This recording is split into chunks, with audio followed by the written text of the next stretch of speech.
এক দেশে ছিল এক রঙের রাজা। তার রাজ্যে ছিল 7টি রঙের শহর। প্রতিটি শহরে বাস করত এক একটা রঙের চরিত্র।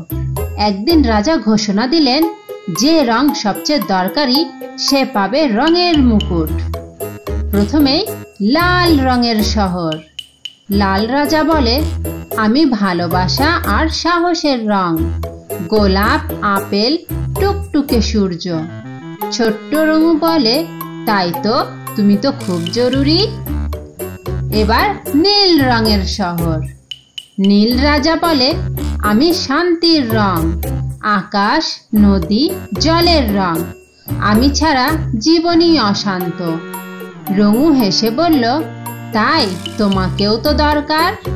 এবার হলুদ রঙের শহর। হলুদ রানী বলে, আমি রোদ, আম, সূর্যমুখীর রং। আমি হাসির রং। রঙু খুশি হয়ে বলে, তুমি তো আলো আনো। এবার সবুজ রঙের শহর। সবুজ বন্ধু বলে, আমি গাছের পাতার রং, প্রকৃতির প্রাণ। রঙু ডাকে, তুমি ছাড়া পৃথিবী কেমন ফাঁকা। এবার কমলা রঙের শহর। কমলা বলে, আমি উৎসাহ আর শক্তির রং।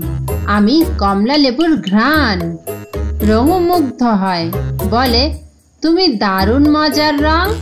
এখন বেগুনি রঙের শহর। বেগুনি বলে, আমি কল্পনার রং।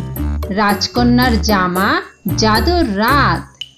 রঙু বিস্ময়ে বলল, তুমি তো একেবারে রূপকথা। এবার আসলো গোলাপি শহর। গোলাপি বলে, আমি কমলতা, মিষ্টি আর বন্ধুত্বের রং। রঙু কানে কানে বলল, তুমিও তো খুব প্রিয়। রঙের রাজা সব শুনলেন। প্রতিটি রঙই দরকারি। সব রং মিলেই হয় রংধনু। তাই সবাই রঙের মুকুট ভাগ করে নিল। ভিডিওটি ভালো লাগলে অবশ্যই লাইক করে দিও এবং চ্যানেলটি সাবস্ক্রাইব করে দিও। ধন্যবাদ।